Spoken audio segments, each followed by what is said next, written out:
주기도문은 전반부는 하나님에 대해서 드리는 기도고 후반부는요, 우리의 필요를 간구하는 내용인 거예요. 자, 오늘 짧은 시간이지만 집중해서 우리가 기도할 때, 기도 생활이 지치고 또 어떻게 될지 모를 때, 기도가 무엇인지 막연해질 때 오늘 말씀을 나누면서 마음속에 새겨서 기도자로 세워지기를 간절히 바랍니다.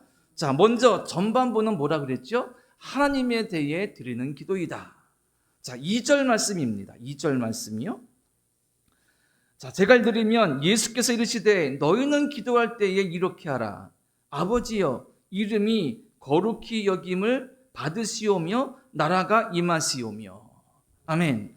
자, 제자들이 예수님께 이렇게 요청하는 겁니다. 주님, 요한의 제자들도 요한에게 기도 알려달라 하니까 요한이 제자들에게 기도를 알려줍니다. 우리에게도 기도를 알려주세요 라고 말씀하시자 예수께서 주기도문을 너희는 이렇게 기도하라 라고 말씀하시면서 처음 알려주신 기도가 무엇이냐면 아버지여, 이름이 거룩히 여김을 받으시오며 나라가 임하시오며입니다. 이 말씀의 가장 중요한 게 뭐냐면 우리 주님은 기도의 대상이 누구인지 알려주셨습니다. 우리가 기도할 때 그 대상이 누굽니까? 하나님입니다. 하나님. 그런데 놀랍게도 우리 주님께서는 우리의 기도 대상 하나님을 아버지라 부르라고 공식적으로 기도로 알려주신 거예요. 고대 종교에, 아니 모든 종교에 자신이 섬기는 신을 아버지라 부르는 종교가 없어요.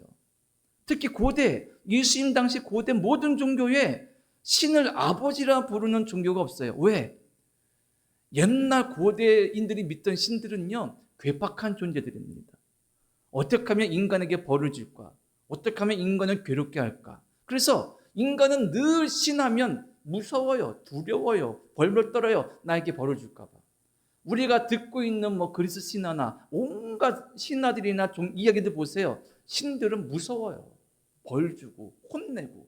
그래서 사람들은 언제나 신에게 눈치 보면서 어떻게 비유마치나, 아이고 잘못하면 벌 줄 텐데, 이런 거에 휩싸여 있었어요. 그런데 그런 신에게 어떻게 아버지라 합니까? 그렇죠? 못하는 거예요.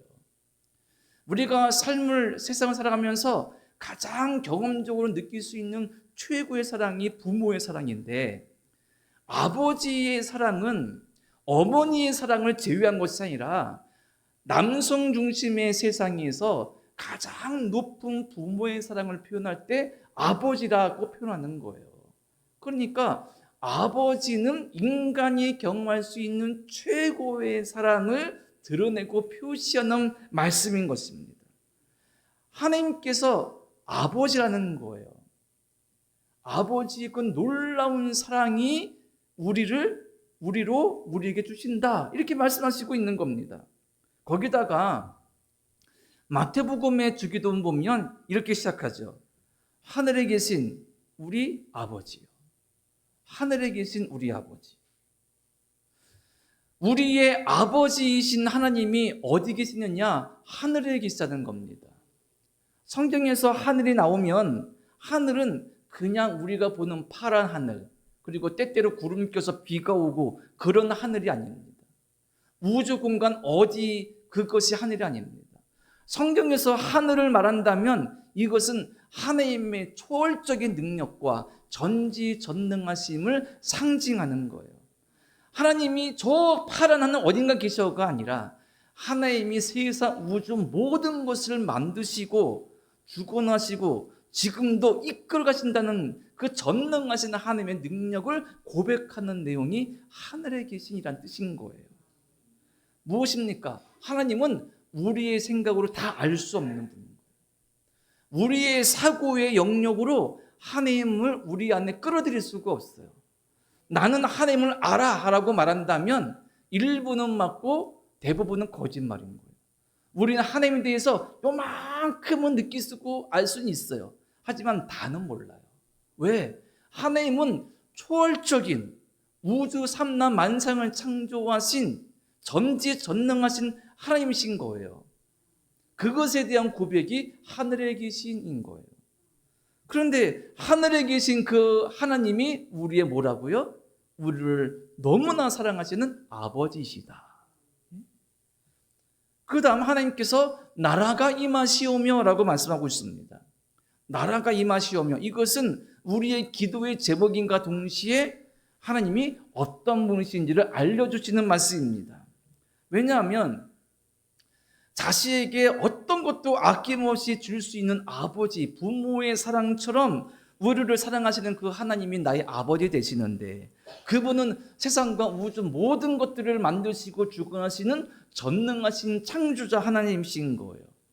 근데 그분께서 그의 나라를 우리에게 주시기 원하신다는 겁니다. 그러면 그의 나라, 하나님 나라는 뭐냐 보시죠. 하나님 나라는 하나님이 다스리시는 곳이에요. 하나님 뜻이 이루어지는 곳입니다.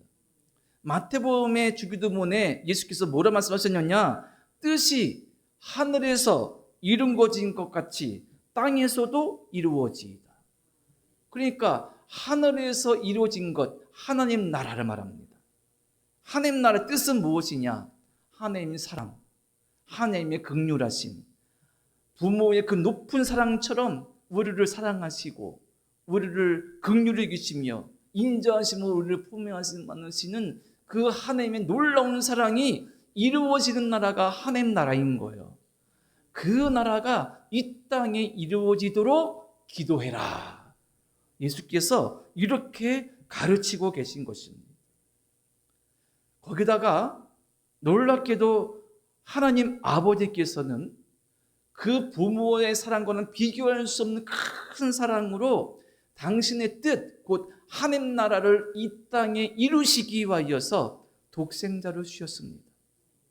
요한복음 3장 16절, 하나님이 세상을 이처럼 사랑하사 독생자를 주셨으니 이는 그를 믿는 자마다 멸망하지 않고 영생을 얻게 하려 하심이라. 복음 중에 복음이죠. 이게 뭡니까? 아버지 되신 하나님, 그 아버지 하나님이 다스리시는 그 놀라운 나라, 그리고 그분께서 소원하시고 원하시는 뜻이 이 땅에 그 사랑으로 이루어지기 원하시는데, 그것을 위하여서 아들 독생자를 주셨다. 요한복음 3장 16절 우리가 다 암송하기도 하는 말씀이죠. 한번 암송해 볼까요? 앞에 있으면 읽으면서 한번 보겠습니다. 시작. 하나님이 세상을 이처럼 사랑하사 독생자를 주셨으니 이는 그를 믿는 자마다 멸망하지 않고 영생을 얻게 하려 하심이라. 아멘. 자, 하나님이 세상을 나로 바꿔보세요. 시작. 하나님이 나를 이처럼 사랑하사 독생자를 주셨으니 이는 그를 믿는 자마다 멸망하지 않고 영생을 얻게 하려 하심이라. 아멘. 하나님은 이런 분이시라는 거예요. 우리 본문이 4절까지인데 그 다음 단락에 어떤 말씀 나오냐면, 하나님 예수님께서 구하라 그러면 주실 것이고 찾으면 찾아질 것이고, 그리고 주님께서 하나님께서 두드리면 열려질 것이다. 너희 육신의 부모가, 아버지가 어떤 자식이 생선 달라면 뱀을 주겠으며 알을 달라는데 절간을 주겠느냐? 하물며 하늘 아버지께서 너희에게 성령을 주시지 않겠느냐? 성령 무엇이냐? 가장 귀하고 좋은 것을 주시지 않겠느냐? 그런 뜻인 거예요. 이 말씀을 우리가 기억할 때 우리가 누구에게 기도하는 것이고 왜 기도해야 되며 또 기도할 수 있는 이유가 무엇인지를 우리에게 깨닫게 하시는 말씀인 것입니다. 우리의 대상은, 기도의 대상은 누굽니까? 사랑의 아버지 하나님인 거예요. 나의 아버지 하나님. 거기다가 예수께서 2절 끝부분에 이름이 거룩히 여김을 받으시오며 이렇게 말씀하시죠. 이름이 거룩히 여김을 받으시오며. 이름은 이름 붙여진 그 대상 존재를 알려주는 방법입니다. 그 대상에 대해서 정보를 주죠. 만약에 내가 친구 누구누구 아무개 생각하면 그 친구의 얼굴이 생각나고, 조금만 생각하면 그 친구의 성격도 생각나고, 그 친구의 모든 가정 환경이나 그런 것들이 생각나요. 그러니까 이름 그러면 그 사람이 떠오르는 거예요. 하나님의 이름이 왜 거룩하냐? 하나님 이름 그러면 하나님이 생각나는 거예요. 하나님 어떤 분이십니까? 부모보다 놀라운 사랑으로 나를 사랑해 주시는 그 하나님이 생각나는 거예요. 그래서 이름을 거룩히 여기라 라고 말씀합니다. 자, 거룩을 한번 생각해 보자고요. 우리가 지금 이 성경을 들고 있습니다. 성경을 읽고 있죠. 그런데 이 성경은 책이잖아요, 책. 일반 사회의 인쇄술로 만들어진 책입니다. 그런데 왜 거룩한 책이냐? 하나님의 말씀이 기록되었기 때문에 거룩한 책. 거룩은 그래서 구별되다, 다르다는 뜻인 거예요. 이 강대상 우리 청소할 때 우리 권사님이 정성껏 닦으시죠? 이 강대상이 왜 거룩한 성물입니까? 여기서 웅변대회하고 누가 사회 보면 그냥 사회상인 거예요. 그런데 이 강대상이 왜 거룩합니까? 여기서 하나님의 말씀을 선포하기 때문인 거예요. 그래서 성구라 부르는 겁니다. 피아노도 마찬가지죠. 그냥 일반 어떤 곳에서 연주하면 피아노인데 우리는 성구예요. 왜? 하나님께 예배하는 데 사용되기 때문인 것입니다. 이 마이크도 똑같습니다. 마이크 어디 가서 사용하면 그냥 마이크예요. 그런데 이 마이크도 성구예요. 왜? 하나님을 예배하는 데 사용되기 때문에 다르고 구별됐다는 것입니다. 그래서 거룩한 거예요. 하나님의 이름은 다릅니다. 왜요? 달라요. 하나님은 다르신 분이에요. 세상에 그 어떤 사랑으로도 표현할 수 없는 아버지의 하나님 사랑은 놀랐습니다. 그래서 그분은 다른 분이에요. 거룩하신 분입니다. 그래서 우리는 그분을 높일 수 있고 영광 드릴 수 있고 찬양해야 되는 것입니다. 자, 그러니 우리가 이 거룩하신 하나님의 이름을 찬양하고 경배하고 영광 돌릴 수 있는 이유 까닭은 무엇이냐? 하나님은 다르시기 때문에. 세상 그 어떤 존재와도 어떤 사랑과도 없지만 허상이지만 사람들이 만들어 온 어떤 신과도 비교할 수 없는 놀라운 사랑으로 우리를 건지시고 이끄시고 품에 안으시기 때문에 그분은 거룩하신 분이라는 거예요. 이분께 뭐 하라고요? 기도하라고, 예배하라고, 영광 돌리라고. 자, 그러니까 주기도문의 전반부 12절을 정리하면 두 가지를 말씀합니다. 첫 번째 뭘까요? 기도할 때 거룩하신 하나님의 이름을 높여라. 다른 말로 예배하라, 영광 돌려라, 찬양하라. 우리가 기도드릴 때 하나님 아버지 감사합니다, 하나님께 영광과 찬송 드립니다, 이렇게 기도를 시작하잖아요. 우리가 그냥 자연스럽게 시작하지만 기도에 가장 먼저 있어야 될 것은 하나님을 높이는 거예요. 왜? 그분은 거룩하신 다른 분이기 때문인 거예요. 그렇다면 이 하나님의 거룩하심이 우리에게 아버지의 사랑으로 다가오고 그렇기 때문에 그 사랑에 의지하여서 하나님께 기도할 수 있는 것입니다.